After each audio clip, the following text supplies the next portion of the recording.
6 centuries after the birth of Christ, a barely known nomadic people emerging from Arabia were on the point of thrusting themselves into history. They will travel far beyond the limits of the desert to make their mark on the rich land of Europe and of North Africa. They were Arabs, the followers of a new faith, Islam. And 1 century later, this faith will hold sway over a large area of our world. They will threaten and conquer part of the Christian empire of Byzantium, of barbarous Europe, Spain, Sicily, southern France, and part of Italy, and of the newly planted Christian faith already dispossessed of some of its oldest strongholds.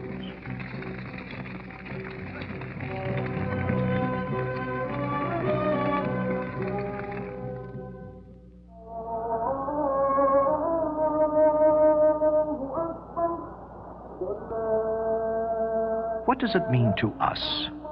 What was Islam before our time? What do we know of it today? What is this religion which our Western world, out of fear, pride, or indifference, has most often refused to acknowledge, and which it has for a long time looked at only through the distorting glass of the Crusades? What Islam says today is said by nearly 1 billion human beings who are Muslims. In Arabic, the Muslimun. Those who profess the Islamic faith, they are in the Arabian Peninsula, in Cairo, Egypt, in Damascus, Syria, in Baghdad, Iraq. More in New Delhi, India, in Lahore, Pakistan, in Samarkand, in the Soviet Union, in Kuala Lumpur, Malaysia, in Istanbul, between Europe and Asia, in Sarajevo, in Yugoslavia,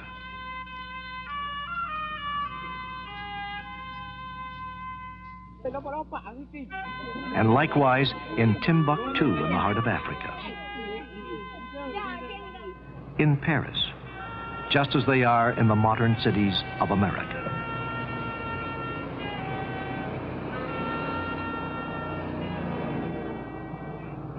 This mosque is in the city of Washington.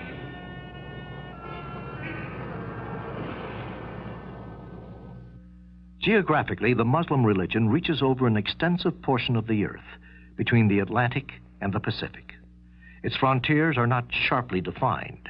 Here and there, they are taking non-Muslim minorities, while even beyond them, the faith is spreading. Islam has conquered some of the most isolated deserts in the world, from the Indian to the Sahara.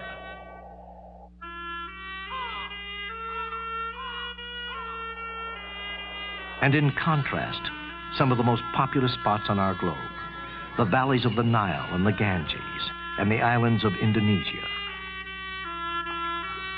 Muslim civilization extends from the unshaded eastern deserts to the high steppes of Iran, Afghanistan, and Central Asia.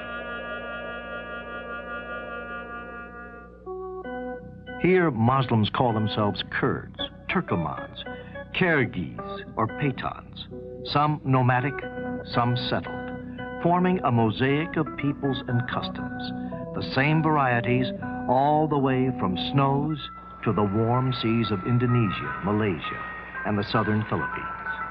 Millions of people living on faraway islands, millions more Muslims. But beyond nationality and the difference of cultures, beyond all division of politics, faith is the strong bond which links together these souls.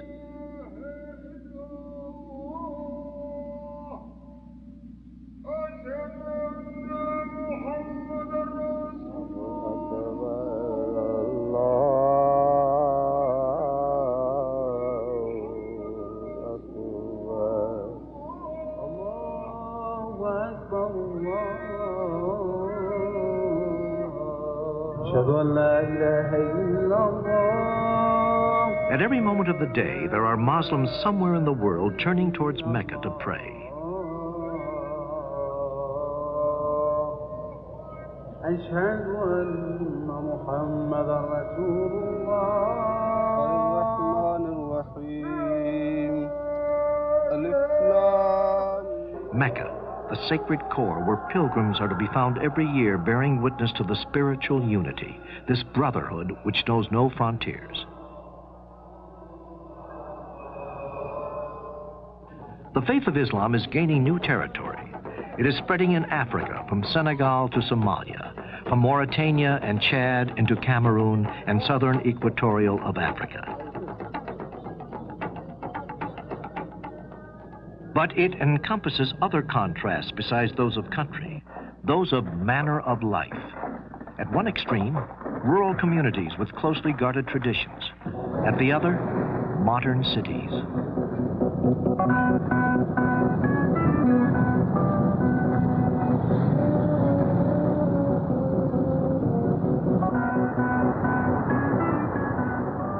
Progress.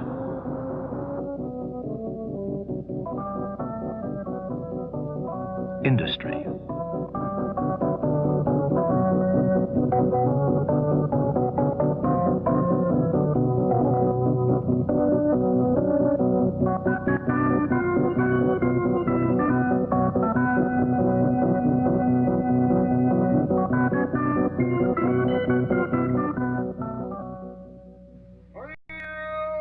In some countries, Islam is the inspiration for every aspect of political life, as in Arabia, where the king is also the prime minister and commander-in-chief of the army, and where the sole source of the law is the Quran. Where and how God, whose prophet is Mohammad, has he revealed himself to man? Where did this civilization begin?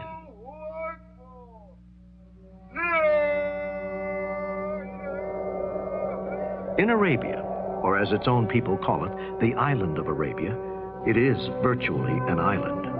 In the past, to travel, a real knowledge of navigation was required. Across the waves of sand and stretches of rock in the north, over the waters of the Red Sea to the west, over the Indian Ocean and the Persian Gulf to the south and to the east. Cut off from Asia and Africa by sea, and from the ancient lands of Persia and the eastern Mediterranean by the desert, this half-continent, 3 times the size of France, shows many faces, but forms in its occupants a sort of common consciousness. On the west, along the Red Sea, rises a frontier of mountains over a mile high. In the south and southwest, chains of yet higher mountains form the more fertile regions of Yemen and Hadramaut, sloping down in the center to the Persian Gulf, a huge desert plateau, a giant tableland.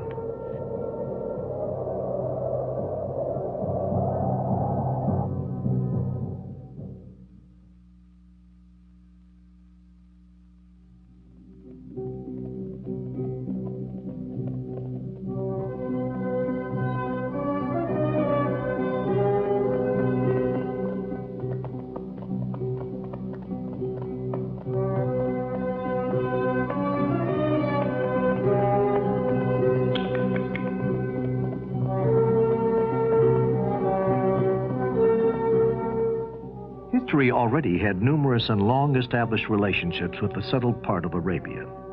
We find evidence of these contacts in the valley of the Nile. Here in Thebes in Upper Egypt, 35 centuries ago, lived Queen Hatshepsut, who sent out an expedition against what was then known as the land of Punt, situated on both sides of the mouth of the Red Sea.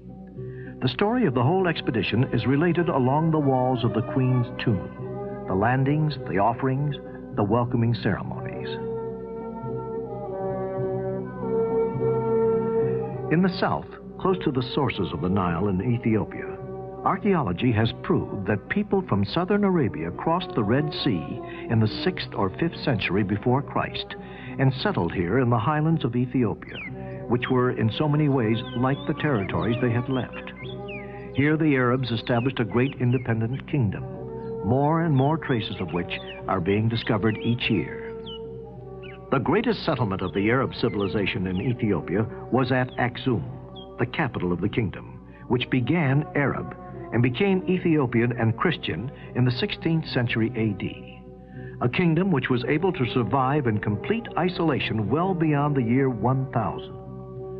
All these traces bear witness of what was certainly a great Arab civilization, which we know so little about.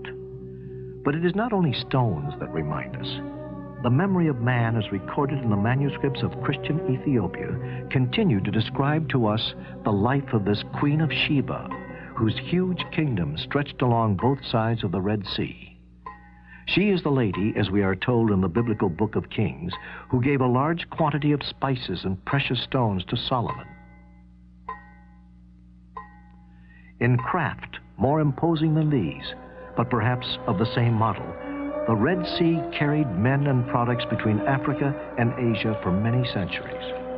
Across the sea, the trade was carried on, turning southern Arabia into a cradle of civilization.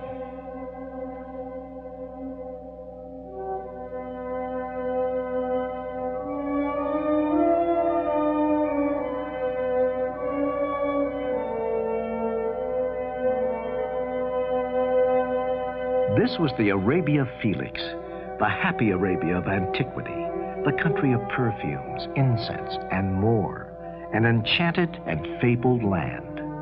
If this Arabia had sailors and kings, it had more important than all, peasants.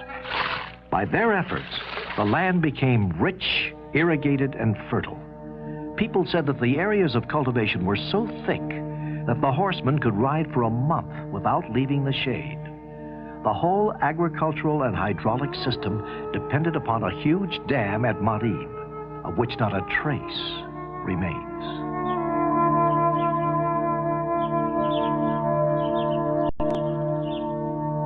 It is here at Sana'a, the capital of Yemen, that we can visualize what the towns of this old civilization were like. By themselves, these palaces of stone reveal the originality of the settled countries of the south, proud of their strength and their traditions. Here can be learned something of the golden age of the southern Arabia, before the coming of the prophet between 7th century BC and 2nd century AD. There were also fabrics, perfumes, and different woods, which the harbors, today seeming so modest, received from India and Eastern Africa.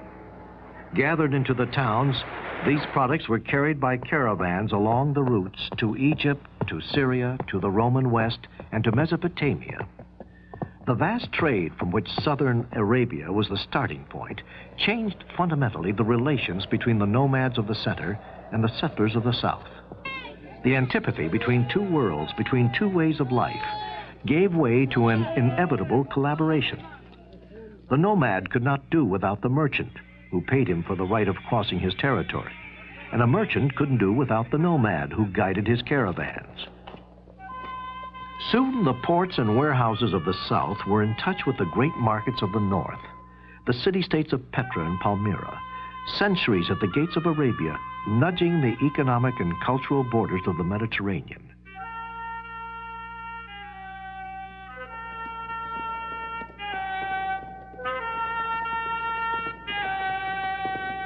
Jordan, a narrow path 12 miles long, and at the end, an enormous half-circle of cliffs. This town, which can only be reached via a single road, this walk town in Petra, this town which Arab tribes called Nabateans, founded in the 5th century before Christ, was influenced by Greek culture, but even if written in Aramaic, the spoken language was Arabic. Generations of Bedouins have stopped here.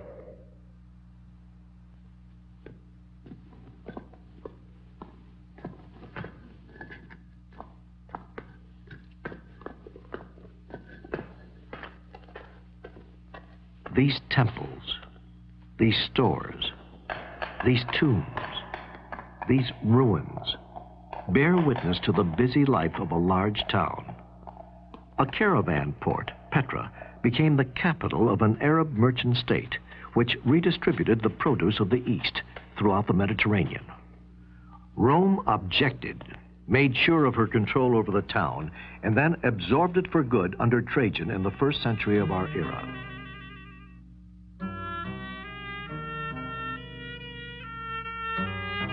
Another great desert port created by Arab nomads turned settlers, Palmyra in Syria. At the crossroads of routes coming from the south and the east, itself a relay point on the route to Central Asia and China.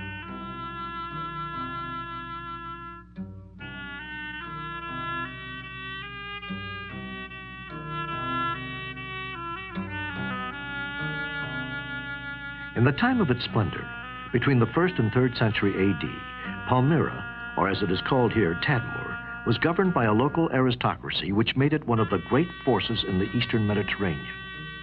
The history of Palmyra, which ends with Queen Zenobia in Arabic, Zainab, is that of a merchant aristocracy which believed it could rival Rome and Persia.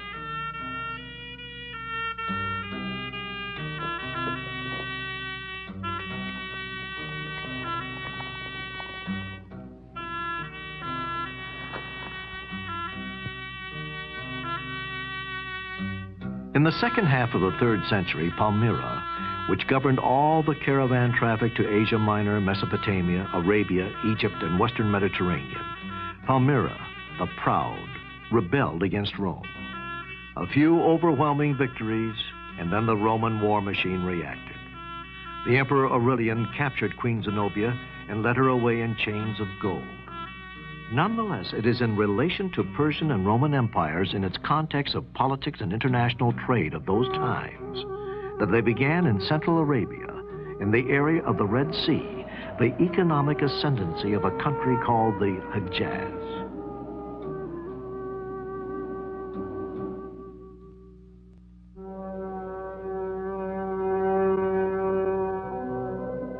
It is in the central regions, in the areas vaster than, say, all France, shaped in large part by mountains, gorgeous cliffs, and craters. It is in this land, formed by the wind and heat with sand, that the Bedouin nomads live exactly as they have done for thousands of years. Amongst them, we are in the heart of a country that seems to have no history but today. The nomad, always on the move, finds his biggest challenge in these mountains. The peaks rise very high, more than a mile in the region of Taiz in southern Arabia. But these same mountains have found favor with the Bedouin tribes, helpful in the defense of their independence. They permit them to hold on to their two means of existence, water and pasture. It has always been as it is today. The water in this desert was to be found at distances which measured by days of travel. From here to the nearest well is 2 days' journey, and sometimes you arrive there and find no water, either for yourself or for your camel.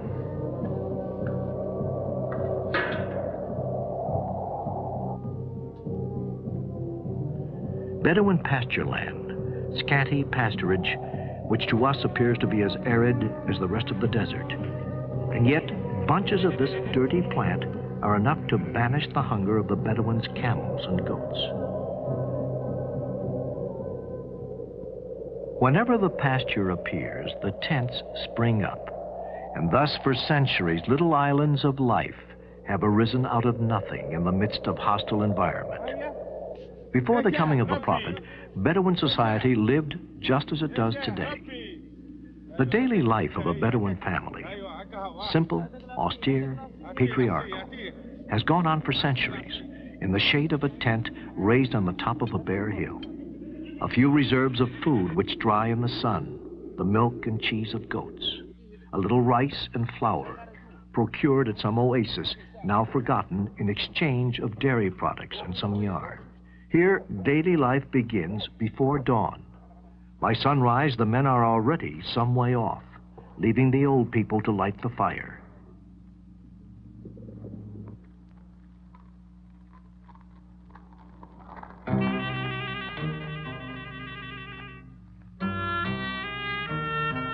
And the women to make the bread. Nomad women have always been less confined and freer than those who live at the oasis in the towns. And above all, they have had their roles as mothers in a society otherwise extremely patriarchal. For the real wealth is the children. From age of 10, children are taught to lead and guard the animals, and they say there is nothing to shape character more than this unending solitude.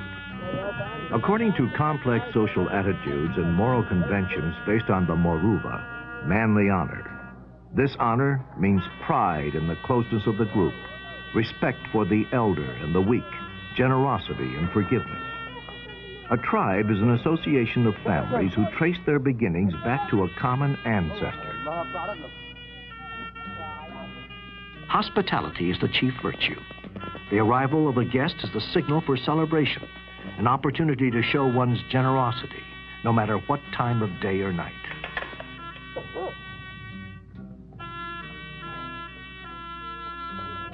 By unanimous and unspoken consent, they acknowledge the authority of a sheikh, a chief, chosen from among themselves.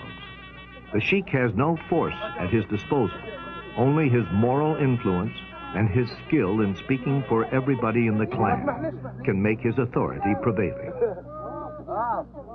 The theme is unchanging through all the joys and struggles and great events of the people. The song exalts the glory of the tribe.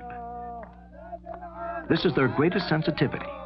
Poetry serves to express the vital need of the communal life which we'll meet with throughout Islam.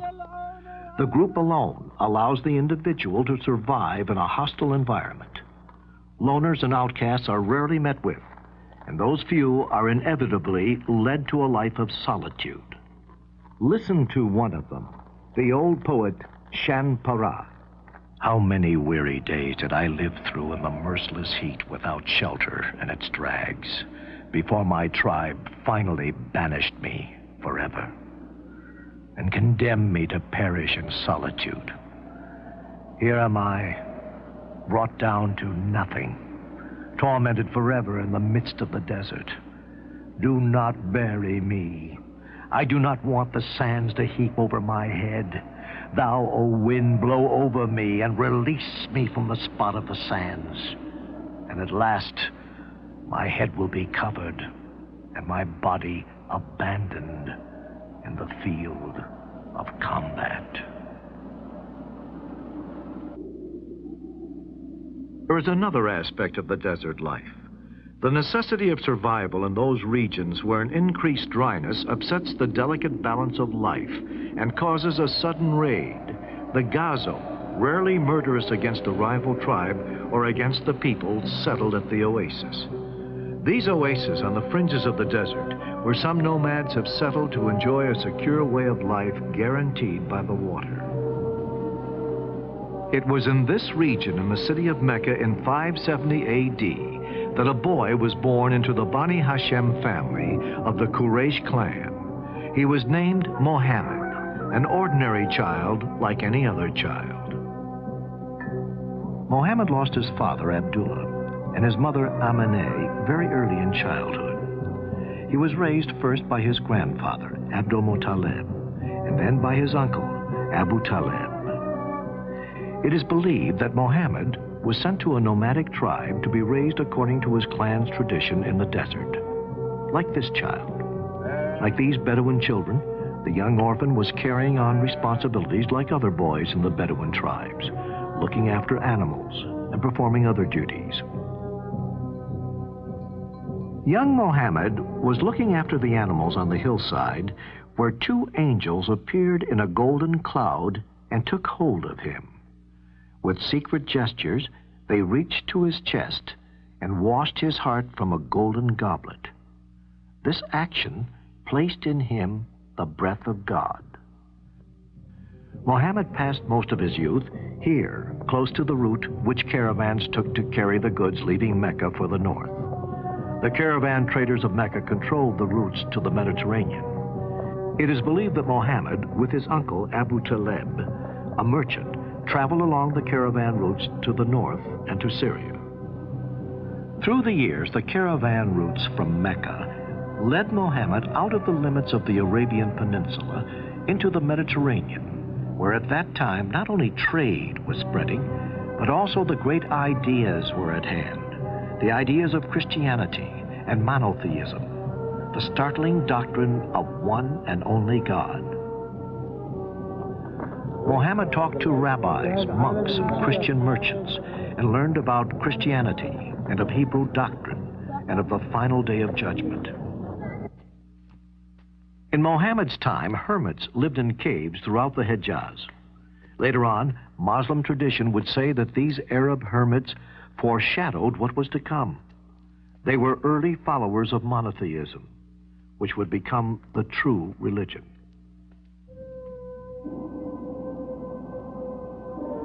At age 25, Mohammed was a young merchant whose wisdom and honesty had already won him the nickname Al-Amin, the trustworthy. He was unlettered, but sophisticated.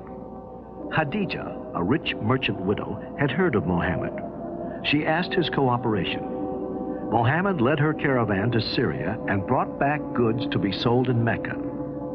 Khadija heard admiration from the other and more experienced caravan members about him. Through a friend, Khadija proposed to marry the young Mohammed. She was 15 years older than he. Khadija became his wife. Thus Mohammed gained an important position. But wealth and business could not satisfy his concern about religions. He seeks a deeper meaning for his society and God, the concept of Allah, the one and only. Mohammed felt the need to find solitude. Often he climbed to a small cave amongst the rocks of Mount Hira, just north of Mecca, fasting and meditating in order to get close to his God. In the light of what he had learned, the old pagan idols of Arabia looked shameful.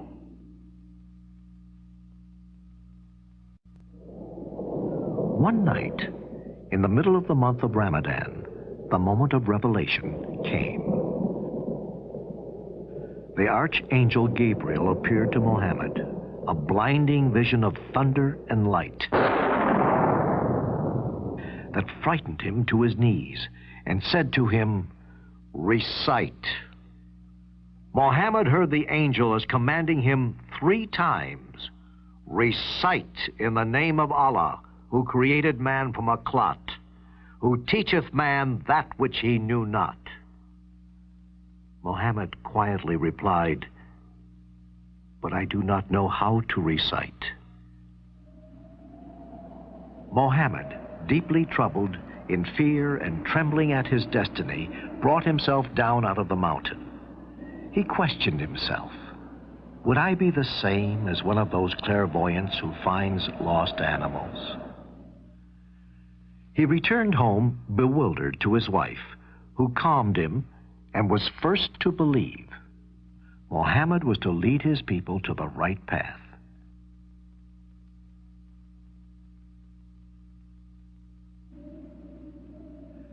For 3 years after this day, Mohammed returned to Mount Hira, and the revelation continued. It was clear to him that the voice was a messenger of Allah, the Supreme Being, the God of Jews and Christians, the creator of everything, the creator of stars and sky, mountains and seas, moon and heaven, and man, who must appear before Allah on the day of final judgment. At the time, the Kaaba was dedicated to many gods, the chief of which were the 3-in-1, Allat, Uzza, Manat. Mohammed begins preaching to his people. Kaaba is a sacred house built by Abraham, the prophet of one God, the father of Jews, Arabs, and Christians. It must be cleansed of man-made idols. Punishment soon comes to those who have refused to hear the word of Allah. Those of you who worship these idols are pagans.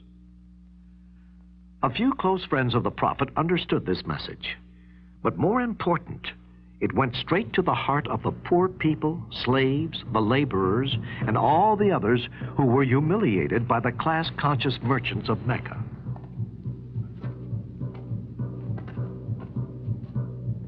Meccans are threatened. They react harshly. Mohammed has discredited their gods and called them pagans. And most of all, he has threatened their pocketbooks. Mohammed says, a moral life is a life which a man uses his wealth for a just cause, and the wealthy and powerful must give to the poor and oppressed. Man should not marry to more than 4 wives at the same time, and must treat them equally and respectfully. Women have the right to inherit property. The rich must pay taxes to the poor, and no one should lend money for profit-making. The Meccans received these messages as threatening ideas. The merchants and the rich men of Mecca, whose great source of income was the Kaaba with its old idols, were afraid to lose their benefits. They decided to plot against Mohammed. Time and time again, openly, Mohammed and his followers were harassed.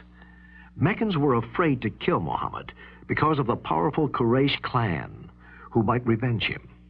But the increasing harassment had threatened Mohammed's followers. In addition to these problems, now his wife, Khadija, dies. Mohammed gathered his followers quietly and told them to leave Mecca. They went and crossed the Red Sea to Abyssinia, where the Quraysh clan had been trading for many years. This was the first Muslim community outside the Arabian Peninsula. Lonely and sad, Mohammed prays to his God at Kaaba. Suddenly, the archangel Gabriel appeared again, took him up, gently placed him on the wing of a fabulous creature, among other angels, flew him to Jerusalem, and then lifted him up into the seventh heaven, where Mohammed spoke to the past prophets Abraham, Noah, Moses, and Jesus. The angels brought him back to Kaaba, where Mohammed proved the truth of messages of other prophets. But Mecca was busy plotting against Mohammed, and each tribe took part in a conspiracy to kill Mohammed and his followers. It was a time for yearly pilgrimage to Mecca. Yathrib, an oasis 200 miles to the north, had already heard of Muhammad's messages of brotherhood. They decided to send a delegation to Mecca as pilgrims, but secretly they must meet with Muhammad and invite him and his followers to their town.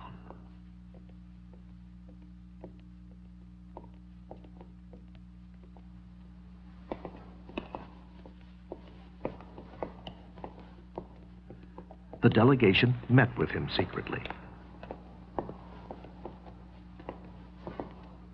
Meccan conspirators became aware of these and set the time for action for the next day.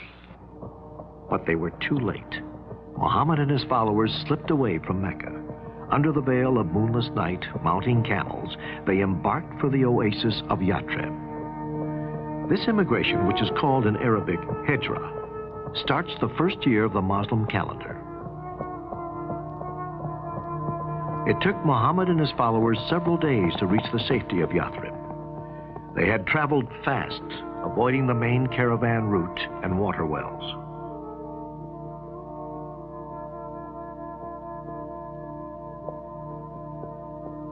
People of Yathrib were alerted of his coming. A small band of Muslim converts living at the oasis were waiting for him. When Muhammad arrived there, they shouted, "He has come! He has come!" Tears staining their cheeks. They offered him their homes, but Muhammad said, "God will guide my camel to a chosen spot." His camel stopped and kneeled near a small barn. Here Muhammad, with his own hands, with help of his followers, built the world's first mosque. From then on, the oasis at Yathrib became known to the world as Medinatul Nabi, City of the Prophet, or simply Medina. Around the extraordinary personality of Muhammad, the small Muslim community began to flourish and became a political force. Muhammad marries and has children. The revelation continued and was written down. These revelations form the Quran, the Muslim holy book. Now the Quran sets the guidelines on the practical matters, such as taxes, trades, marriage, divorce, and military matters, and details how a Muslim should conduct his prayers.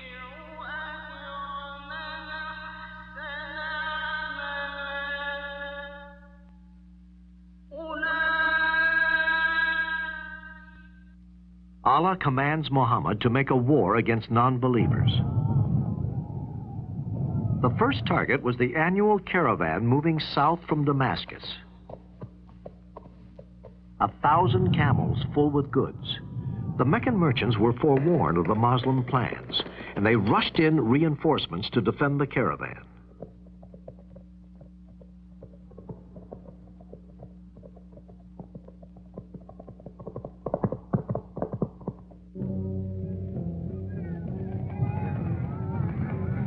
At the walls of Badr, near the Red Sea coast, they surprised Muhammad's army of 300.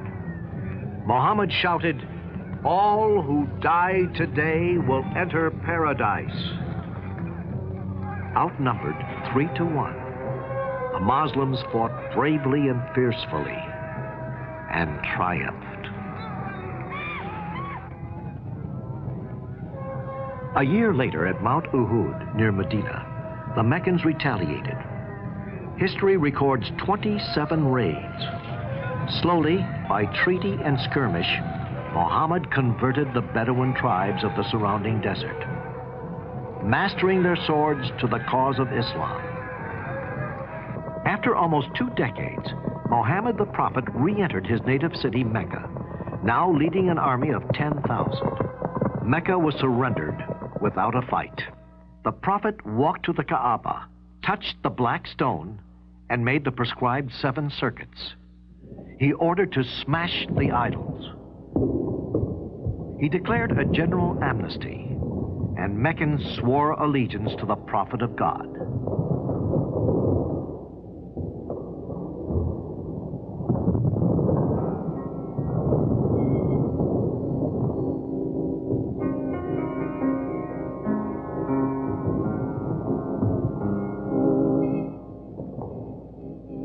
Mecca joins Islam, and Kaaba becomes the holy shrine of Islam. In respecting the Kaaba, Muhammad avoided hurting the feelings of his compatriots of Mecca. The old forms of pilgrimage were kept, but quietly changed. Within 2 years, much of Arabia was united under the banner of Islam. But the Prophet's mission was nearing its end. Back in Medina, he fell ill, weakening in each passing day. And finally, on June 8th, 632, in the arms of his favorite wife, Aisha, Muhammad whispered his last devotions, then peacefully surrendered to Allah's will. Aisha's father, Abu Bakr, gave the news of his death. "Men, may all those who knew Muhammad learn that he is dead.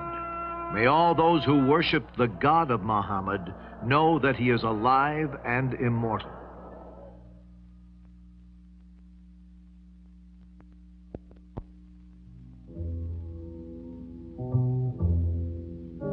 The one and only God is the God of biblical tradition.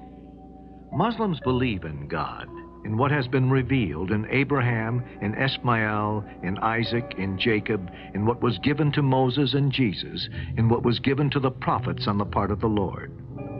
Mohammed always said that Abraham, Moses, and Jesus were his predecessors. The Quran is quite clear about Jesus by denying him a divine nature. It is this which divides Islam from Christianity, with their faith in Jesus Christ, the only Son of God, born of the Father at the beginning of the world. In effect, through the Quran, God says God cannot be penetrated. He has no offspring. He has no father. None is equal to him. The Muslim community deeply believes that everything that is taking place is the divine will and is best for the community. Destiny, after all, is in the hands of Allah, and every Muslim will be fulfilled of his expectation by God, even if this fulfillment is deferred to the day of judgment. The way Muslims think of themselves and the way they interpret the meaning of life is the fact that human beings are created like everything else in the universe by force, which neither they understand nor control. Men come into existence and pass away not by their own choice and decision, but by an overwhelming power beyond their comprehension. Allahu Akbar,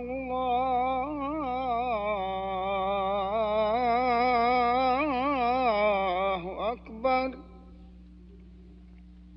Ashhadu an la ilaha illallah. Ashhadu an la ilaha illallah.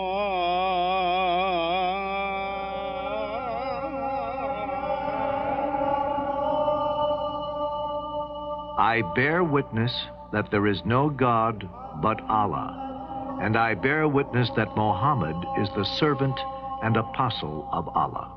The profession of the faith the first pillar of Islam, means to believe that there is no God but the divine supreme creator of everything.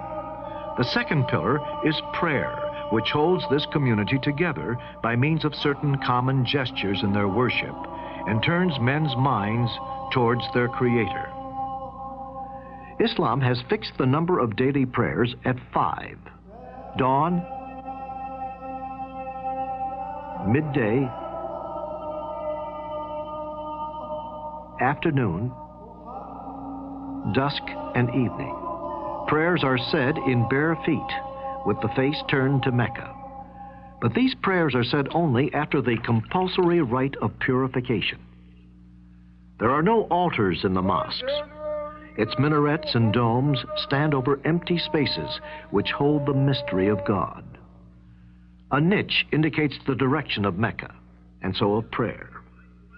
Sermons or readings from the Quran are given from the pulpit. Islam has no priests. Every believer is himself face to face with God.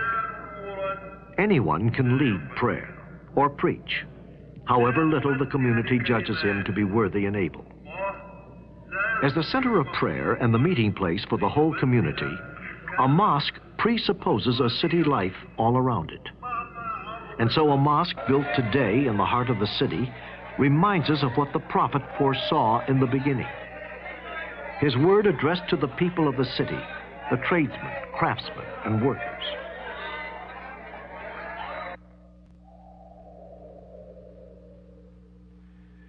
The Bedouins were on the outside of this emerging Islam.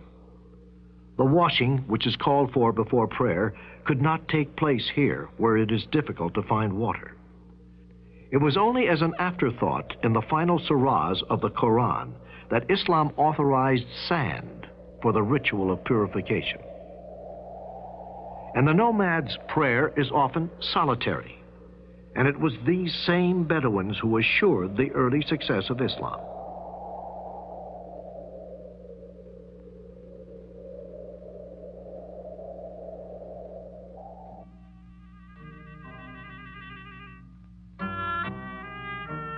The third pillar of Islam, unquestionably, is almsgiving. O believer, give out in alms whatever is the best of your possessions. It is good to give alms by the light of day, but to give them in secret is better and brings greater forgiveness.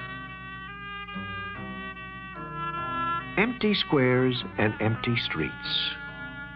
This is a town in Islam which is usually busy, but which we have arrived at during the month of Ramadan. The fourth pillar of Islam is this month of fasting, more faithfully observed than Lent in the Christian world.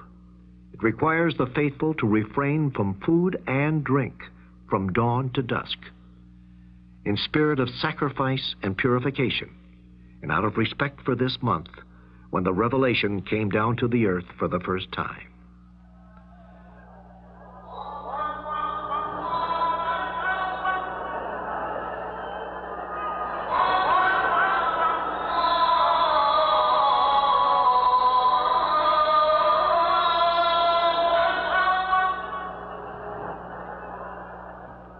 The fifth and last pillar of the faith is pilgrimage to Mecca, the holiest place of Islam. Here, the sense of community reaches its highest points with a really universal dimension.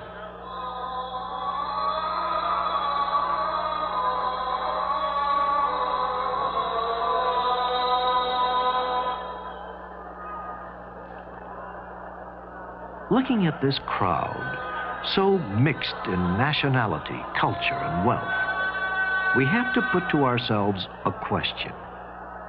How has Islam kept this unity for 13 centuries? This belief in the soul of God, of whom Mohammad is the prophet. To Islam, it was Abraham who built the Kaaba and placed the first house for the true God. Some rites in this pilgrimage also carry the memory of Abraham. There is the night before reassembly of pilgrims at a place called Muzdalifah. The pebbles they are looking for will be thrown at 3 rocks tomorrow. For Islam, these rocks are the one where the devil stood and tried to persuade Abraham from giving his son for sacrifice. And these pebbles represent the ones Abraham threw at the devil to chase him away. Another ritual is connected with this portico, which links to hills called Safa and Marwa. The pagan Arabs made this portico the seat of mysterious natural forces. But these pilgrims we watch following the ritual of walking back and forth 7 times bring back the memory of Agar, the reputed wife of Abraham, looking for water for her son Ishmael. It was at Mecca, on this hill of Arafat, which is now one of the final points in the pilgrimage of the faithful, where Mohammad, already sick, gave his last sermon in the year 632 of the Hijra. Men, listen to my words and weigh them in your hearts. I have fulfilled what was intended for me in this life, and leave you a cause which is clear. You will take pains never to lose it, for it is the book of God and the law of his prophet. Listen to my words. Know that every Muslim is a brother to all the others.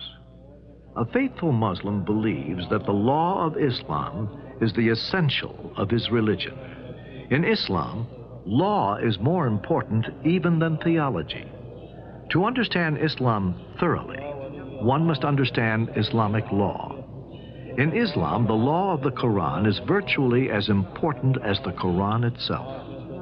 The religious law sets guidelines and governs the life of every believer. Violation of the Islamic laws is not only considered a commitment of a crime, but also is considered to be a sin.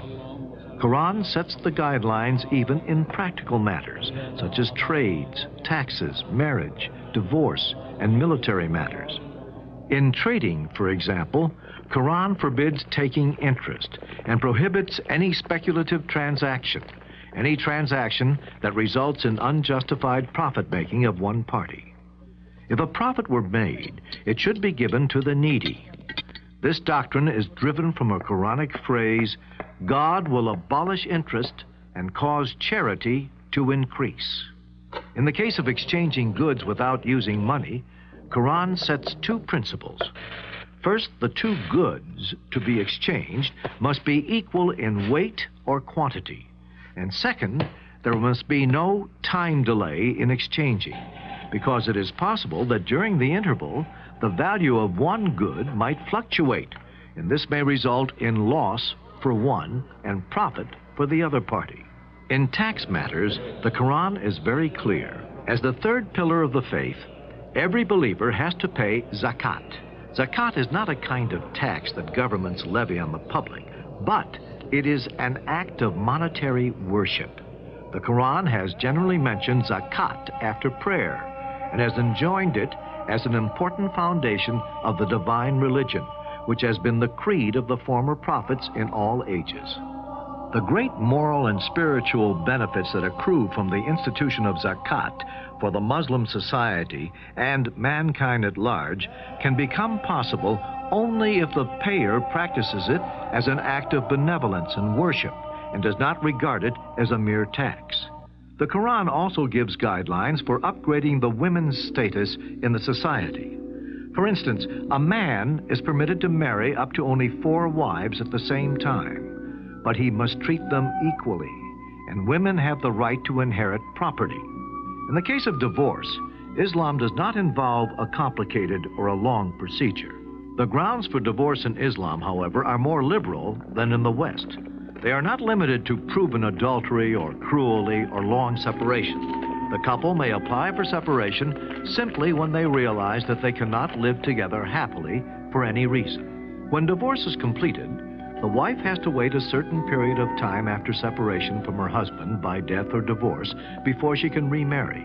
This waiting is to determine whether she is pregnant from her ex-husband before she remarries, and thereby guard against confusion of the paternity of the child, but also to give the woman an opportunity to relax and somewhat forget her former association.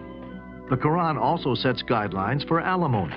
A divorced husband has to pay for the full maintenance of his divorced wife for the full waiting period. This period is 4 months and 10 days for non-pregnant women, and in case of a pregnancy, until the child is born. In the case of custody of children, Islam prescribed that the mother who is not incapacitated by a mental, moral, or religious cause has the first right to custody of her child, boy or girl, until the child reaches the age of 7, when the right of custody reverts to the father. The father has to support the child until such time as he can manage by himself, if a boy, or gets married, if a girl. A girl does not have to earn her own living. Her support is the duty of her father until she marries.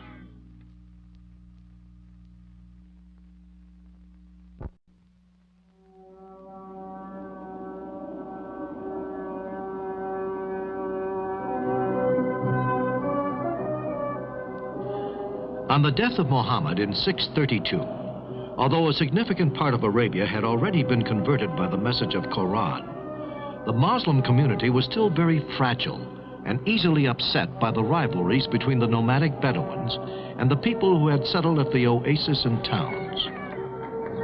There was also a quarrel between the inhabitants of Mecca, the guardians of the Kaaba, and the people of Medina, who were proud of being the first to embrace Islam as a thorough religion. At the heart of the family itself, amongst the first companions of the Prophet, ambitions were beginning to show themselves. There was a problem of a temporal spiritual succession to the Prophet. The word Caliph means successor in Arabic.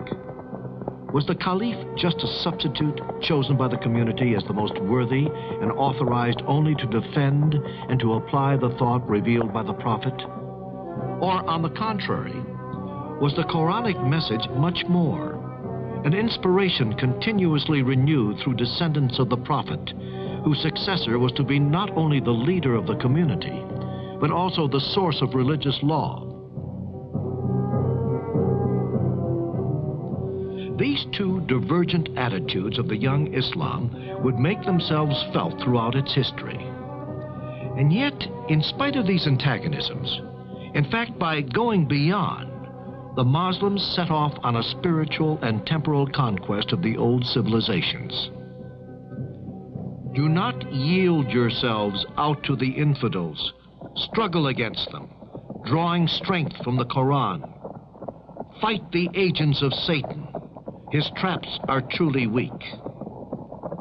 The word of God made the inhabitants of Arabia forget their squabbles and transformed them into historical figures. The reasons for the overwhelming victories of young Islam are partially beyond our knowledge. How did the Arabs come to break out of their desert at a single stroke and abandon the life they knew as merchants, caravan followers, and shepherds? There was a sudden explosion of energy, reaching further and further in successive waves, and the conversion of the conquered country was measured by the enthusiasm of the warriors and genius of the leaders.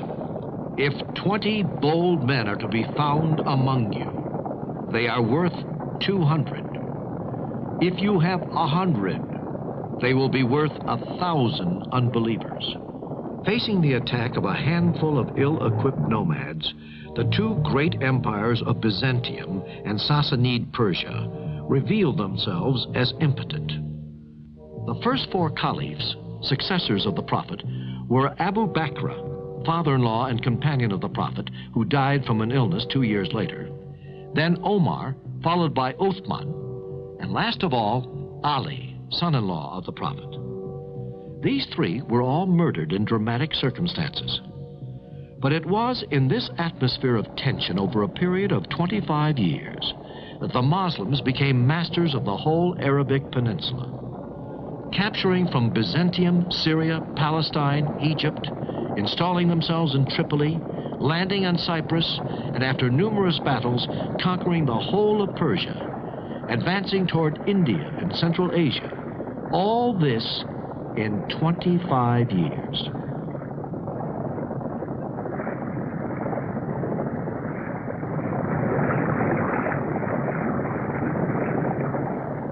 To account for such extraordinary successes, the High Middle Ages finds no explanation other than divine will. For some, the invaders were the supernatural forces of the Antichrist. For others, they were judges sent by God. Certainly, the religious element must not be underestimated. The new faith, praising its disciples' struggles and promising them victory or paradise, played a determining role. We shall grant a reward without limit to whoever fights along God's road, whether he be killed or victorious. But the rapid collapse of the Persian Empire and the Sassanid dynasty and the retreat of the Byzantine Empire is also accounted for by their own state of impotence and degradation. Here are the ruins of a Byzantine city. If such mighty walls were overcome, and if so many monuments like these were smashed down, it was because the advancing Arabs sometimes found only shadows defying them. The empires against which the turbulent young Arab armies of Islam measured themselves concealed behind their facades of power the far advanced weakness of a very sick body, undermined by social inequalities and religious squabbles, and these were made worse by the authoritarianism of its princes. Moreover, these two great empires had been exhausting themselves in skirmishes and wars for many generations, capturing and recapturing the provinces which Islam was about to take for good. The local populations were very quick to greet the newcomers as representatives of a more just society. For the peasants of Iran, oppressed by the Sassanid aristocracy, as well as for the common man of Asia Minor and Mediterranean Africa, harassed by the vicious taxes of Byzantium, Islam meant a relief after centuries of misery and exploitation. By the grace of God, you have become our brothers, while you were once our enemies. May you form a community with us. Poor man speaking to poor man. They recognized each other and understood each other, having already been acquainted since the time when the Arab shepherd, caravan driver, or merchant had lingered on the outskirts of the cities. Nonetheless, during the final years of the first period of conquest, Islam went through a particularly dramatic crisis, which left scars behind which could be seen for centuries to mar unity. After the murder of the third Caliph of Islam, Uthman, in his home at Medina, 656, Ali, cousin and son-in-law of the Prophet, found himself inheriting the Prophet's mentors. Although Ali was easily able to defeat partisans, encouraged by Aisha, one of the Prophet's widows, at the so-called Battle of the Camel, he was obliged to come to understanding with the head of the Umayyad clan from Mecca, who was the Arab governor of Syria and Egypt. They later took over the caliphate after the murder of Ali in 660 and introduced the dynastic principle into the succession of the Prophet.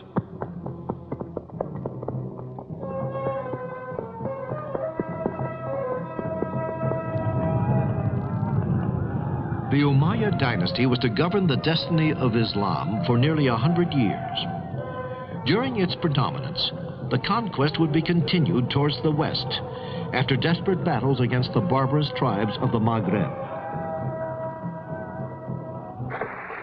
The Arabs reached the Atlantic Ocean and experienced perhaps the same torments and desire as the conqueror Uqba ibn Nafi. When he arrived there, after galloping across Libya, he urged his horse into the waves and cried, "My God, I call upon you to witness that if there were a way through here, I would also cross this sea."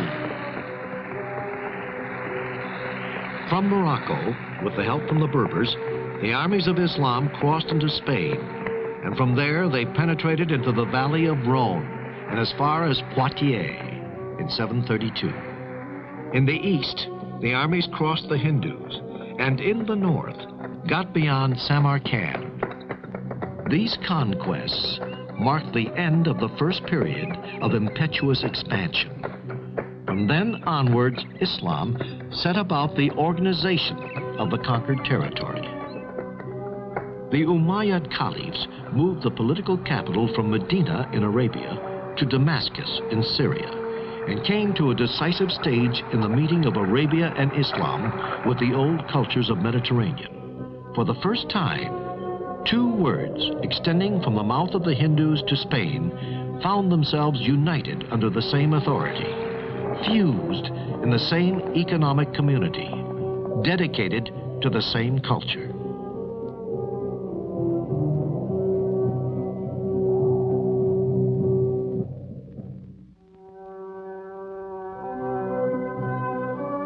The first result of this new Islam in the years after the conquest is the building of cities.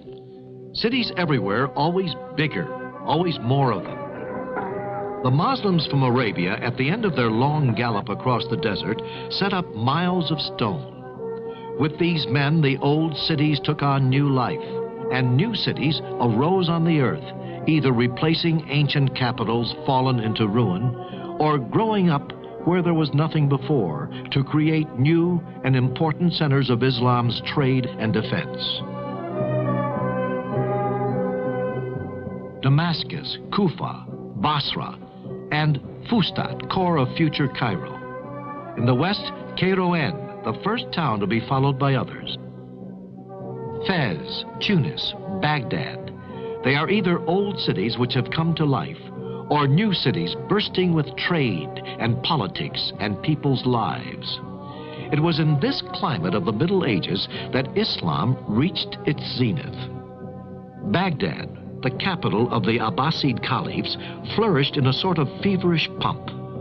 When today we think back to it, we can see that this was the high summer of Islam. The Abbasids, like the Umayyads they dethroned, were Arabs of the original stock descended from Abbas, an uncle of the Prophet. Baghdad on the Tigris, and not far from the ruins of Babylon, is today a modern city. Only its name and a few ruins remind us of its past history. The splendor of the Abbasids was on show with varying fortunes for 5 centuries, from 750 to 1258. The Abbasid period was characterized by intense activity in all branches of learning and of art.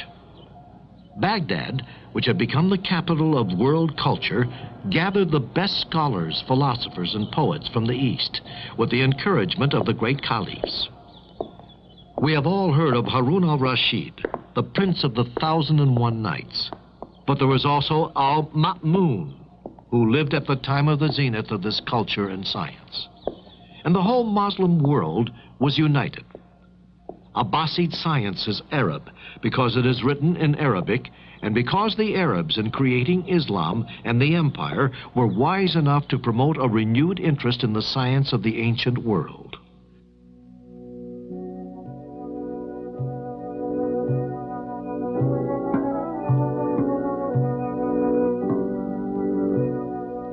A symbol of these great assemblies is the Treaty of the Fixed Stars by the great astronomer and mathematician Khwarizmi, an Arabized Persian who lived in the 9th century. In the work of Khwarizmi, there was something new, 0, and the numerals we call Arabic, or as the scholar himself called more correctly, Indian. But before everything else, Khwarizmi is known as the inventor of algebra and logarithmic tables.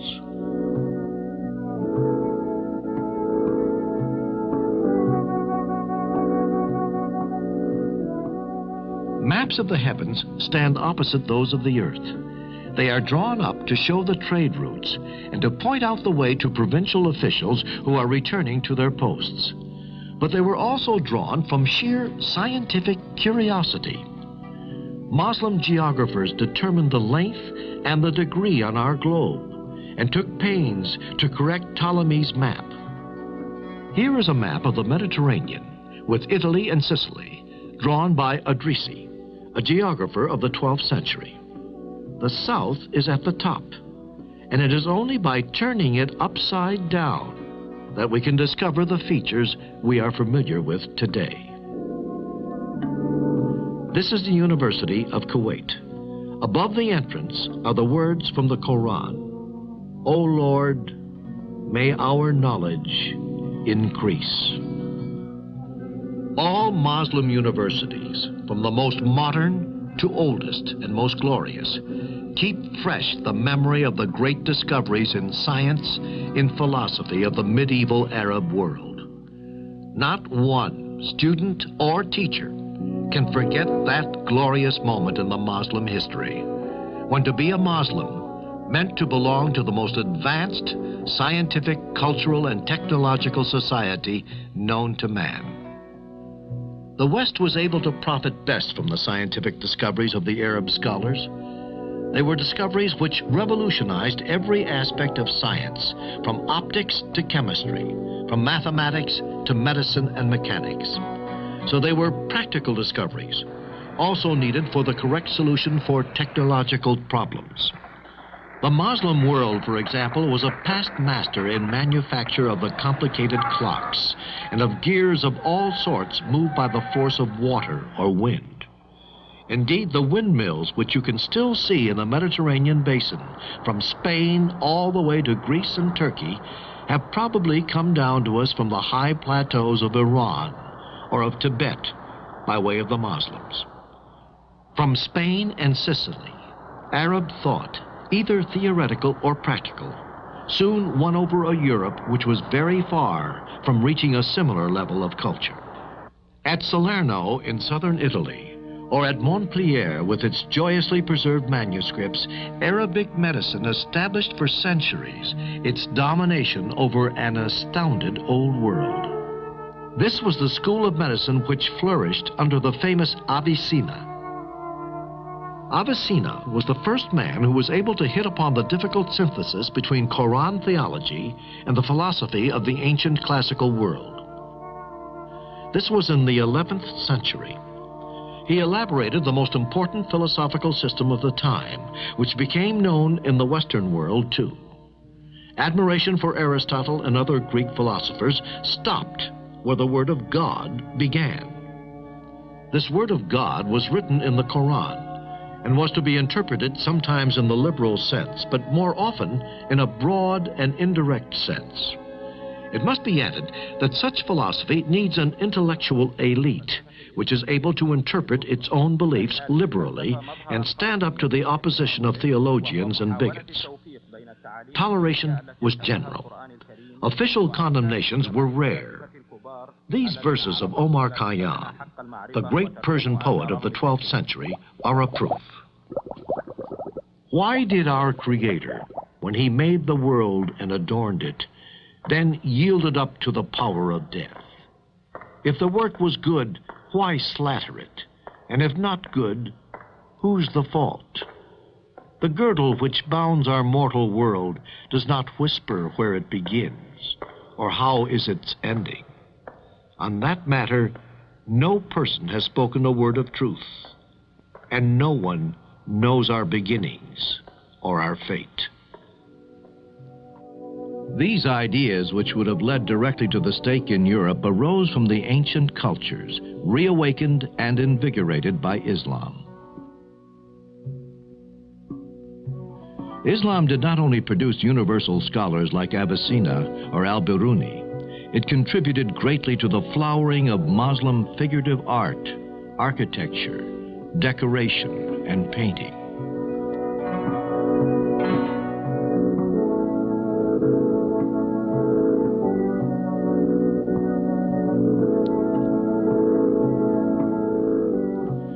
When you speak of Muslim architecture, you immediately speak of international art. This architecture arose in the same way from Islam's meeting with the old civilizations which surround her, most of all, Persia and Byzantium. The Arabs found a way to assimilate this new world, which was emerging as the result of new needs of the faith and community life. And they made of it something until then unknown. The greatest invention of Muslim architecture was the mosque, the aesthetic value of which is based on three essential elements: courtyard, dome, and minaret. The relationship between the vertical minaret, the horizontal body of the mosque, and spherical dome suggested different and original interpretations of the Muslim artists, depending on the places and times they lived in.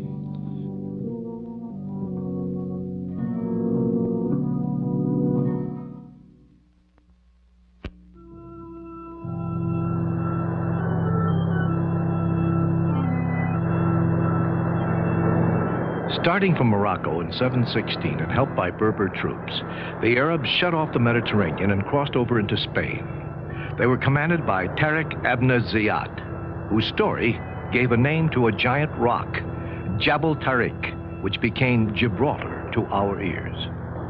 Undermined by rebellions and dynastic squabbles, Spain broke apart. For a time, the Muslims were even across the Pyrenees in the south of France near Marseille.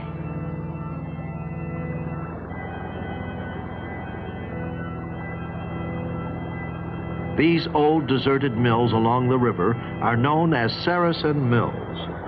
The Arabs did not just make a few raids, they came to stay. Come face to face with the invaders, the barbarous Europe of the Lombards and the Franks seemed for a long time incapable of any reaction, petrified for fear of seeing Christianity disappear beneath the forces of the Antichrist. The Spain which we are looking at here, with all signs of Christianity deeply integrated into everyday life, was nonetheless shaped by Islam for 8 centuries.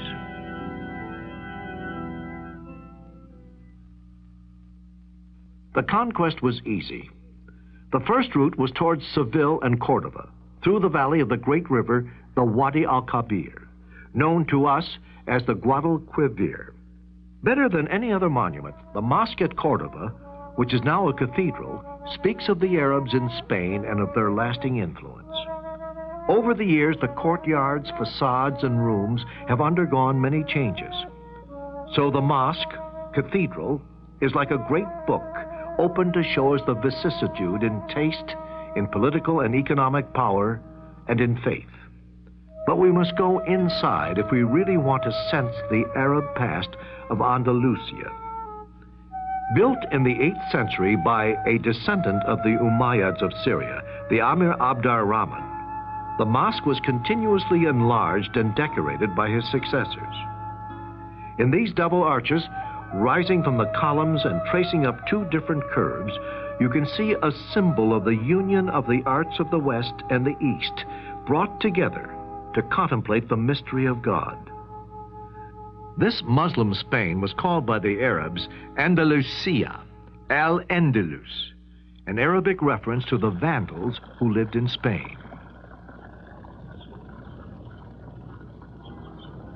The Tower of Giralda in Seville was one of the greatest glories of Muslim Spain, and also signaled the beginning of her decline.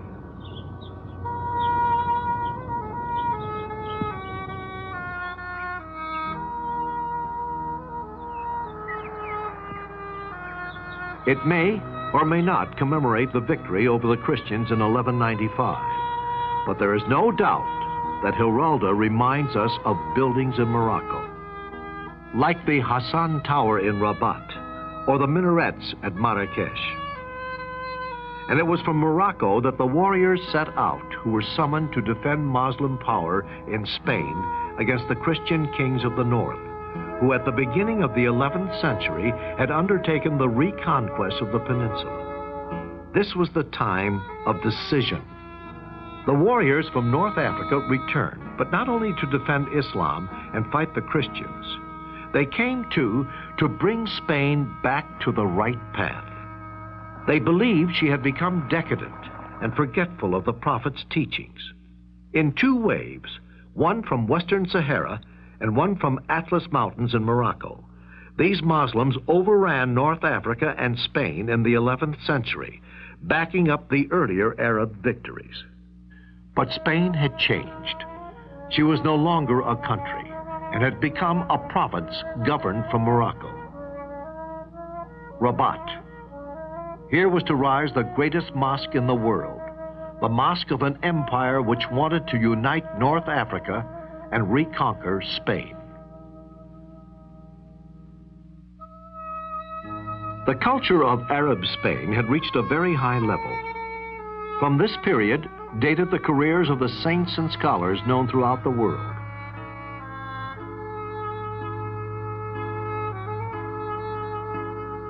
This valley, called Las Navas de Tolota, saw the beginning of the ruin of Muslim Spain. Cordova was to fall in 1236, Valencia in 1238, Seville in 1248, Murcia in 1269. 5 centuries after Islam's assault on Spain, the story was reaching its conclusion. Granada, an interval during the catastrophe. For 2 centuries more, the town and the little kingdom of which it was the capital would maintain an Arab island on Spanish soil, a retreat protected by its high walls and its mountains. But its culture shone up to all the world. Granada inherited all the arts of old Andalusia. Watching over the town, both a symbol and a memory, is the Palace of Alhambra. Here, the architecture is more than delicate. It is as fragile as the encircled kingdom, as melancholy as things close to death. But Spain was not the only one along the Mediterranean coast to become acquainted with Islam. The decision was made in Tunisia at the beginning of the 9th century to invade Sicily, while she was still recovering from the Byzantine Empire.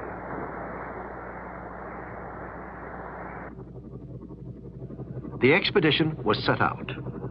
2 centuries were enough to make the island a beacon of culture in the Mediterranean.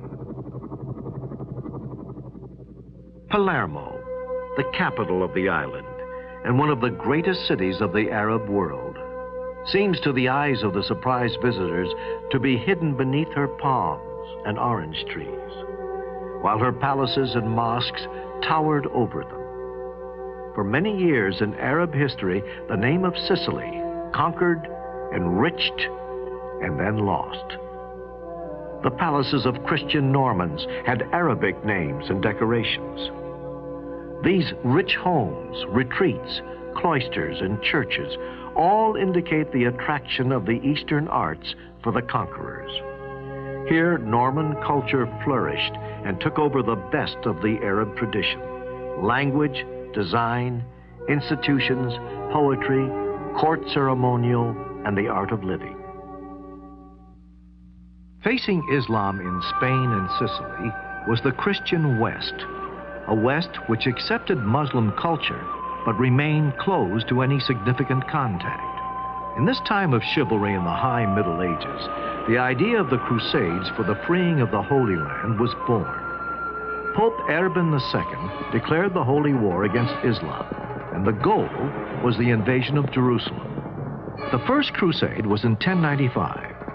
The Abbasid Caliph of Baghdad and their rivals, the Fatimids of Cairo, opposed only weakly the advance of the Crusaders, or as they were known in the East, the Franks. The Crusaders besieged Jerusalem, took it, and celebrated their victory with an appalling bloodbath. In these places, which represented power and fear, the Christian knights lived for 2 centuries. Frankish castles in Lebanon, Palestine, Syria, Tripoli, Said, and so many more erected on the plain or on the river bank.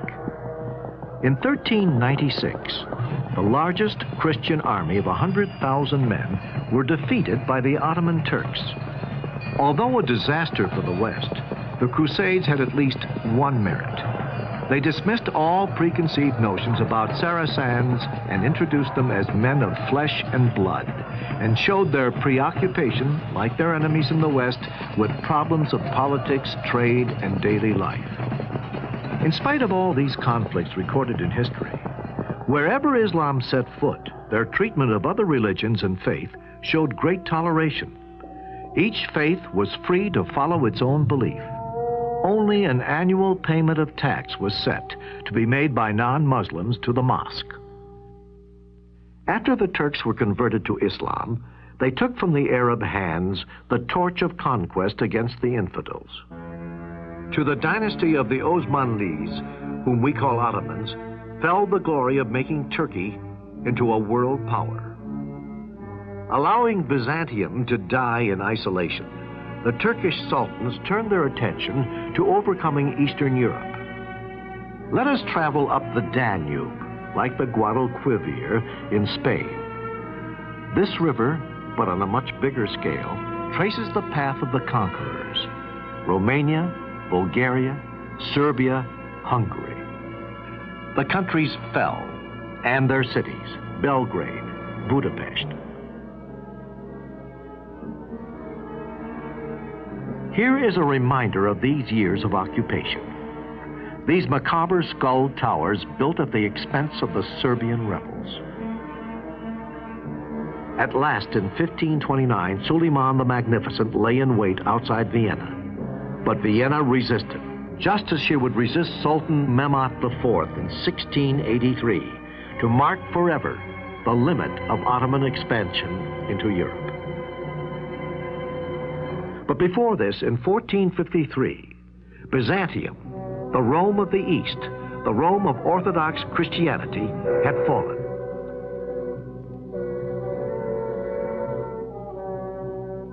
The violence of the conquest has been forgotten. Islam as a civilization left behind enormous traces on the continent of Europe. For several centuries, the different faiths have mingled, bringing about the peaceful relationships which are the only ones that can ensure the peace of the world.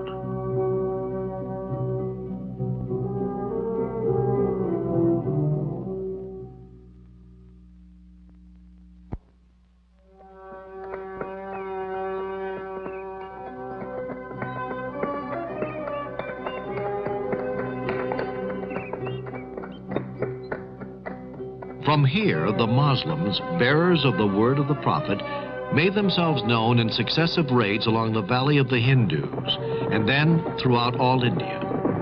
These were bold excursions, the results of which came to be of more and more importance for the future of India. On the high plateau of Afghanistan, which is battered by the winds, they built triumphal towers. Nothing, or almost nothing, remains of the glory of Ghazni, the town from which, round about the year 1000, the real Muslim conquest of India began. Ghazni today is scarcely more than a big market town for trade and agriculture in a sparse countryside a mile above sea level. Who would imagine that these streets and bazaars had known their hours of glory and high culture?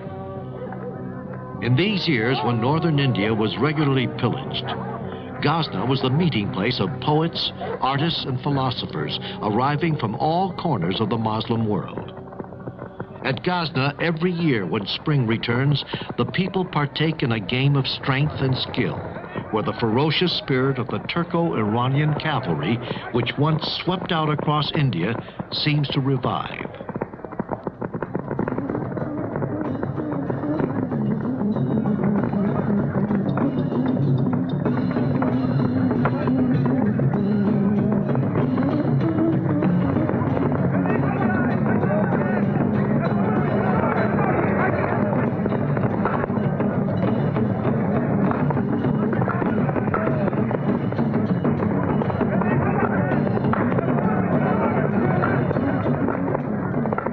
Persia, after the Muslim conquest of the 7th century, took great pains not to break with its past.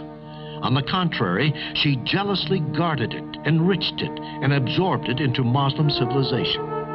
Soon she would be able to win over the courts of the Turkish countries and northern India to her culture.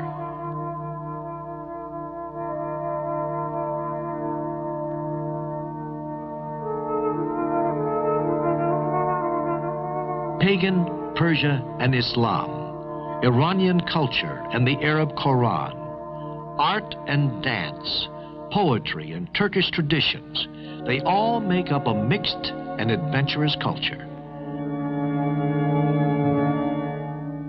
Impeccable warriors they may have been, but all the same, the invaders of India were not ignorant barbarians.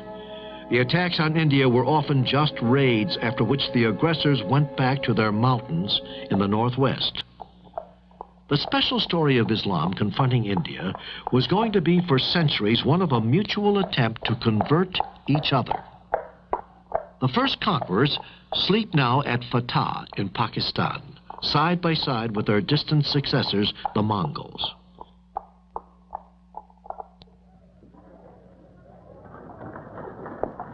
There are more than 200 million Muslims in Pakistan and India today. Hindus were converted to Islam in great numbers because they were fascinated by the message of the new faith, which offered them an ideal based on the concept of absolute unity of God.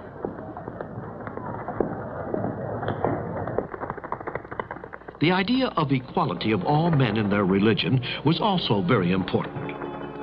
Wherever Islam won through, the ridiculous and inhuman caste system which have humiliated the Indian people burst apart. Except for the northwest and the northeast, which were to become Pakistan, and where there were many conversions, Islam recruited principally from the middle classes, which had everything to gain from a strong and immense empire: craftsmen, merchants, and scribes. Below them, the world of the peasants remained unchangeable, poor and fanatically attached to its Hinduism.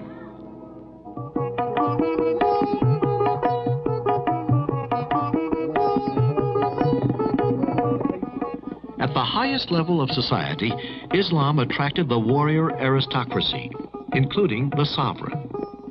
At Lahore, at Delhi, everywhere the mosques bring together extraordinary diversified Islam. Persians, Turks, Afghans, Indians from the south, from Bihar, from Bengal, from Deccan. Everywhere in the northern plains and in the heart of the continent, luxury and art took form in stone, and the great names rushed to our minds. Hyderabad, where the Nizam ruled, the richest man of the world. The story of relationship between the two communities, Hindu and Muslim, is extremely complex and comes right down to the present-day split between India and Pakistan. Once the shock of the conquest was over, the Hindus converted to Islam did not feel themselves so far away from their compatriots who had remained Hindus, for they kept their culture and family traditions. So they became a very useful core which could understand and help both outlooks. This is Ajmer, a sacred place of Muslim India, where the pilgrims come to visit the tomb of Chishti, one of those missionaries who did so much for the spreading of Islam among the Indian masses.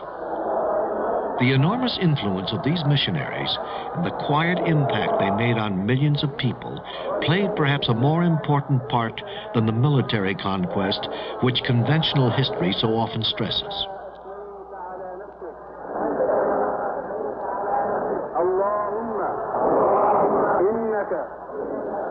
We know that the infidel may not approach Mecca, but here at Ajmer, he worshipped side by side with the Muslims.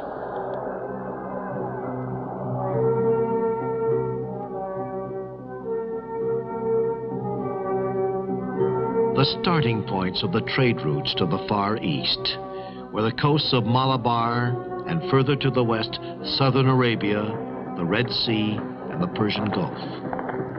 Islam's ships followed the monsoon routes and looked very like the ones in use today.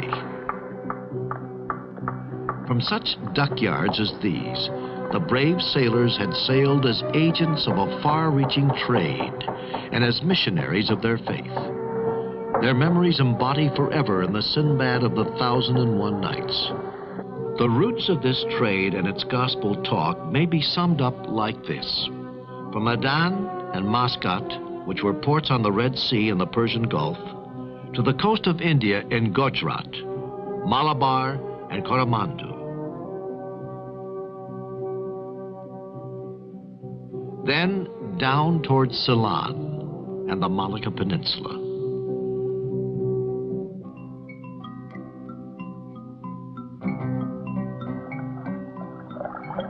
Muslim families live in the port of Hong Kong.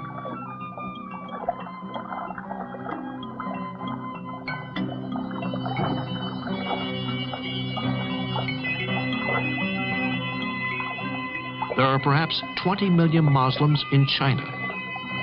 Some came into contact with the maritime trade. Others in the north and interior were affected by Islam ventures into Central Asia, or by the merchants on the Silk Route.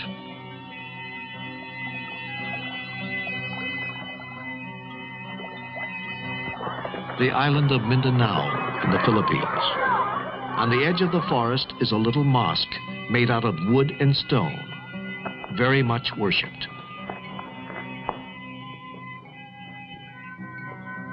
This is Talax Angay, the most easterly point Islam ever reached. By starting from centers like this, Islam ensured itself of a peaceful conquest of the archipelagus.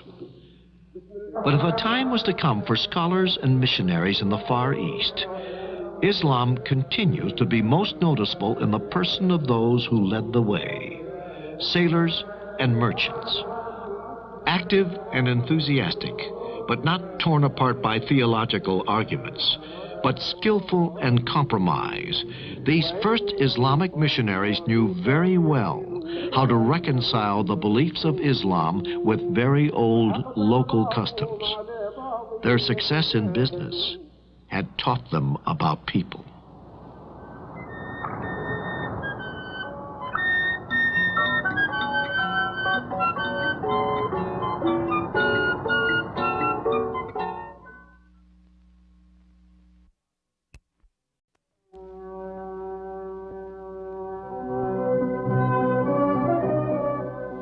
From one end of the world to the other and across many centuries, we have been watching history of Islam with its many mentalities and customs.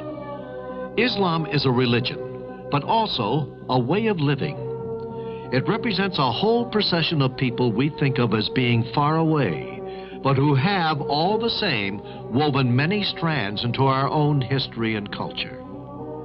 Our journey has shown the strength of the expansion, led first by the Arabs and subsequently by the Turks as they spread their faith.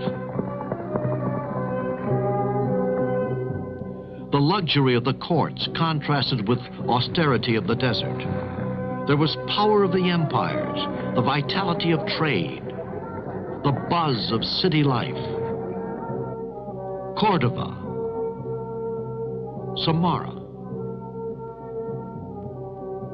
Istanbul, Mongol India, and hundreds of other reminders had shown us the magnificence of an art and civilization which were so often far in advance of the rest of the world.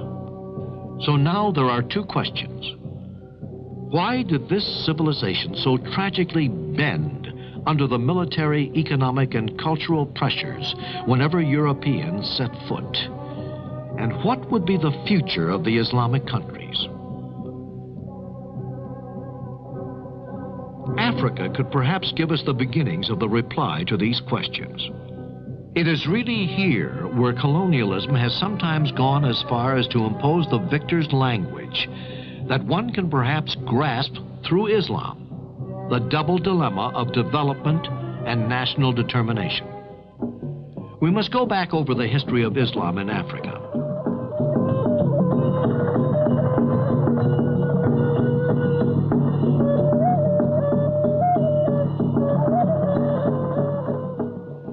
Aside from the north of Africa, the great route of Muslim penetration was in the east, where Islam is doing no more than continuing a story which has been going on for a long time along the Indian Ocean and towards the Upper Nile.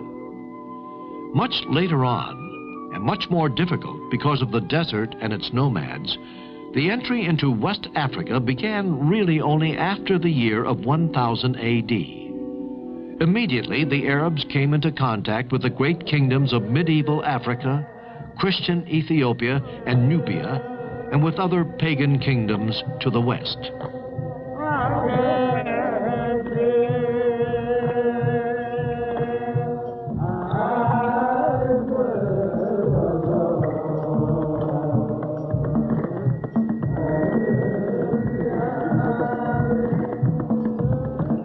In Western Africa, on the other hand, they had complete success. In 1706, against the capital of Ghana, then came the turn of a new empire to the east of Ghana, much more open to the influences of Islam, the empire of Mali.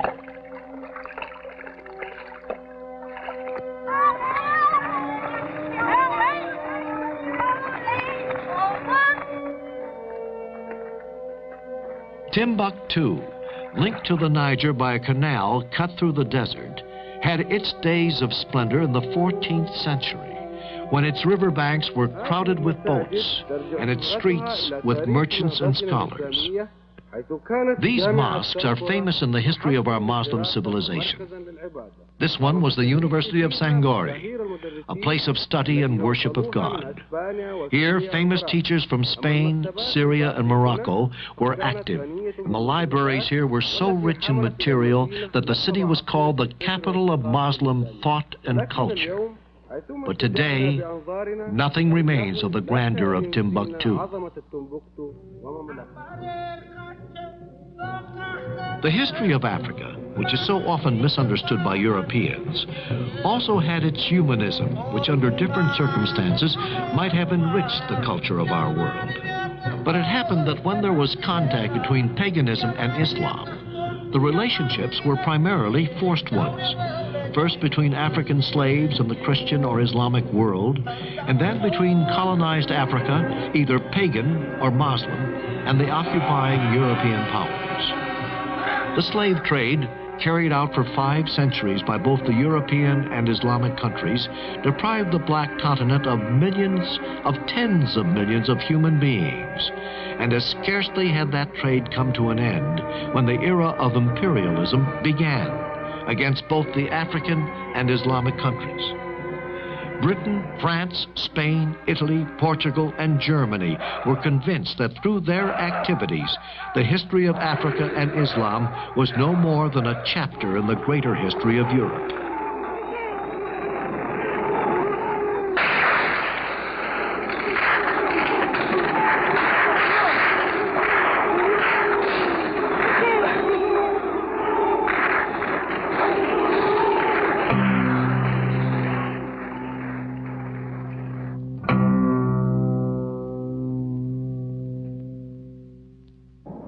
So Africa today, aware of its own history, faces the dilemma of foreign intervention.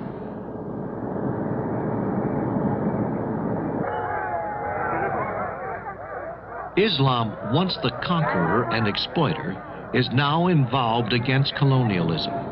And it seems likely that Islam's influence will be of increasing importance. Abidjan, in the Ivory Coast. The Muslims are our brothers. That's all. What the Arabs and Muslims did in the past doesn't matter now. The vicissitudes of faith are over. The Muslim peoples and countries are our friends. They have the same problems of poverty and development as we do, and the same enemy, the new white colonialism.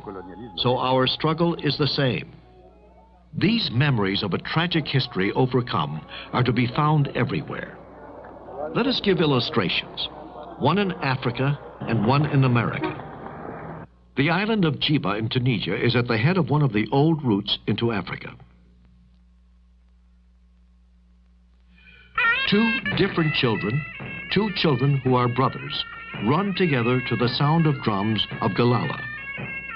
Galala is the name of a region in Djiba where a community of African origin lives, which was at one time liberated by a Muslim saint. He is buried in this mosque and is feted once a year by a procession of brotherly union.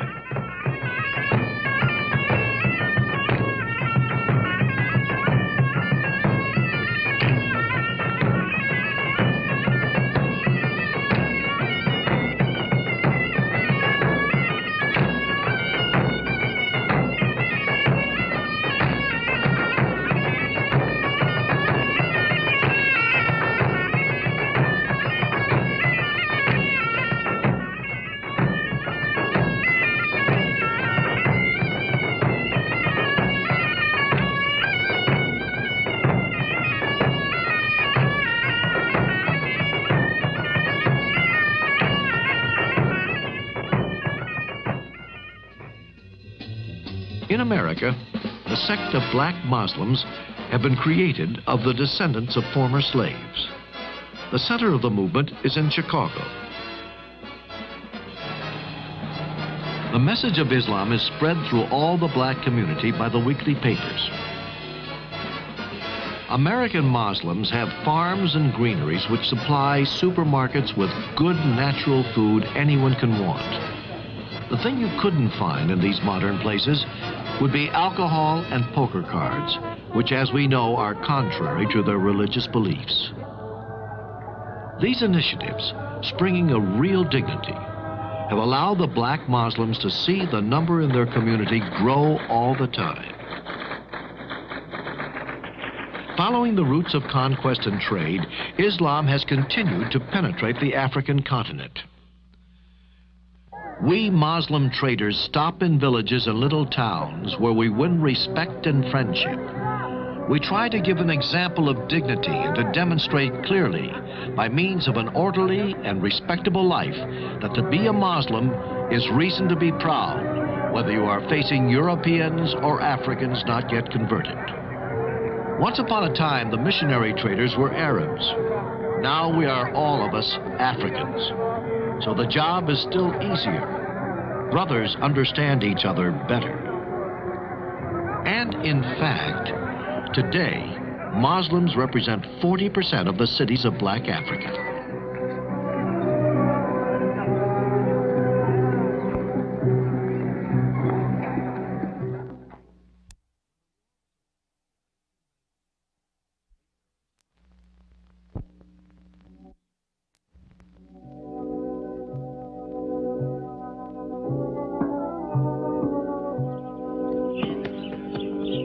Is Islam keeping pace with the adjustments necessary with the needs of modern society?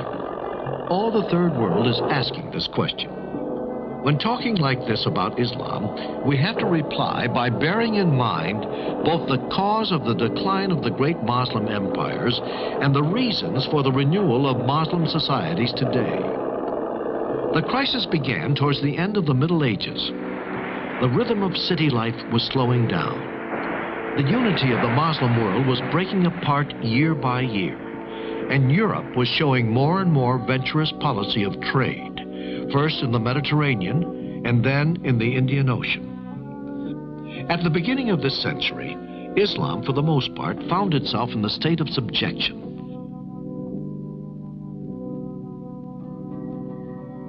After taking a back seat in the world's history, Islam today is free after struggles which took various forms.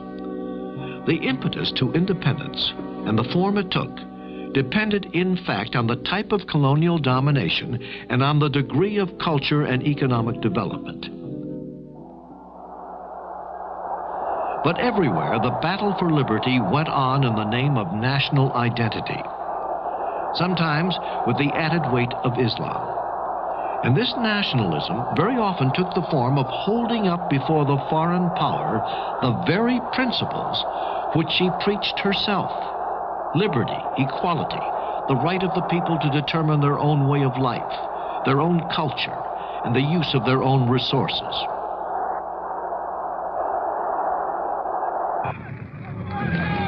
In 1916, the Amir Hussein and his son Faisal rebelled against the Turks in Hejaz, where Mohammad was born. As their ally, they had the enigmatic figure of an Englishman, T.E. Lawrence. When the war was over in 1919, the Arabs found themselves disappointed in their hopes. France and Britain divided up the remains of the Ottoman Empire. Then the people themselves, so long prepared and ready for their liberty, took over from the princes. The Second World War set the movement going. Lebanon and Syria were free in 1946, Libya in 1950. Iraq and Egypt, which had had independence at least on paper, achieved it finally after the war. In 1956, Tunisia, Morocco, and the Sudan became independent. In 1962, Algeria was at last quite free after 8 years of war. Islam has played varying roles in the formation of these new states. Sometimes considered as the symbol of the out-of-date past, perhaps, but more often providing the banner for reform, or even for rebellion.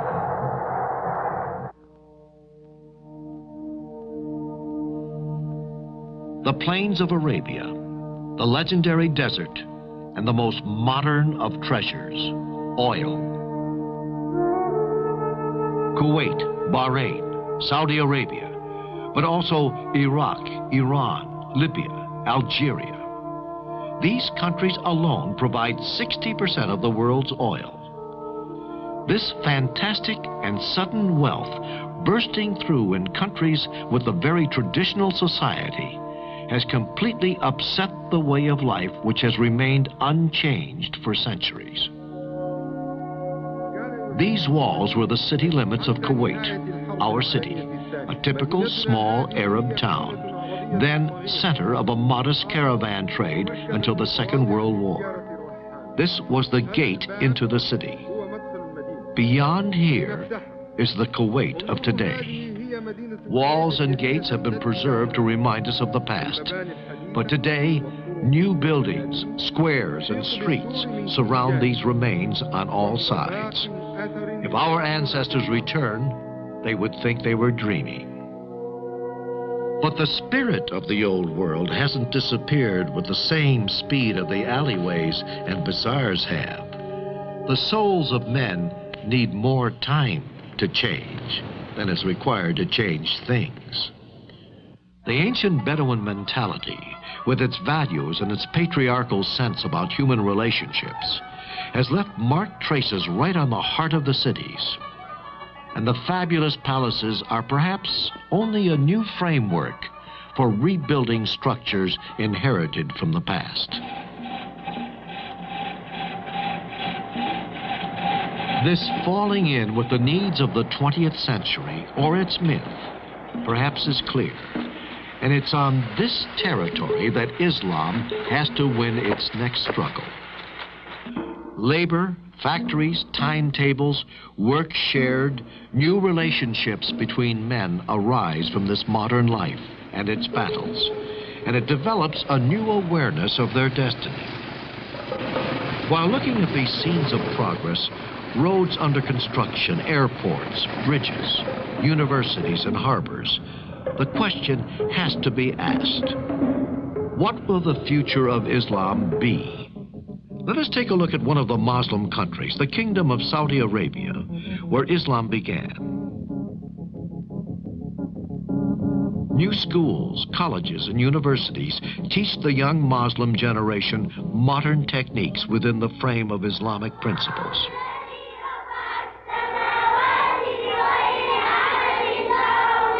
From early age on, the children are strong in their faith for the benefit of themselves and the society.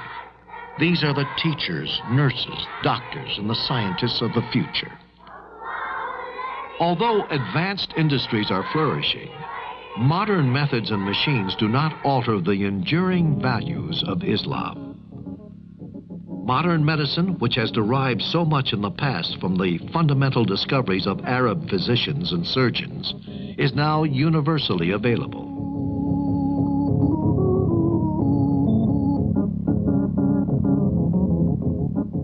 The desert is turning green and bearing fruit through modern systems of irrigation and artificial fertilizers.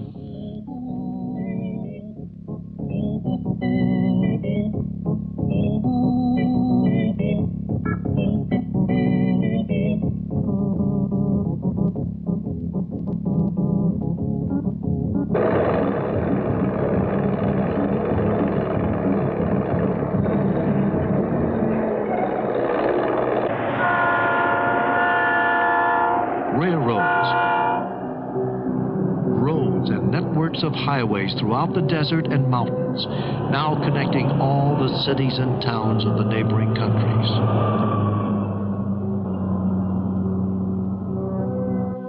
Telecommunication has come a long way since the 20s. Now Muslim countries are linked by radio, telegraph, telex, telephone, and television.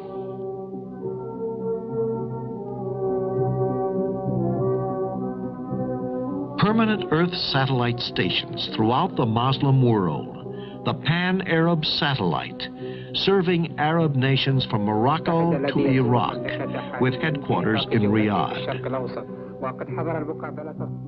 This is the headquarters of Saudia, the airline of the Kingdom of Saudi Arabia in Jeddah, the nerve center of the entire organization, with ticketing and reservation section and sophisticated computer system for day-to-day business and long-term planning, countrywide and beyond.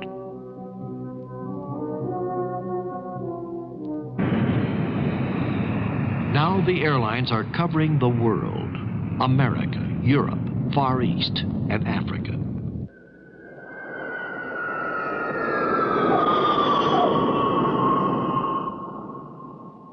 One thing is certain. With the stimulus of progress, Islam, like Christianity, will change its face, and in doing that will change the culture of which it's the bulwark. But it is not only the universities. Everywhere amongst the people, there is an enormous quest for knowledge. Today, the youth of Islam is going to tackle the world with the same enthusiasm which once urged their fathers onwards to conquer. A double enthusiasm for freedom and faith. Today, their union includes nearly 1 billion people who, through the Quran, affirm their membership in a single community. In many professions, these people are conscious of a certainty.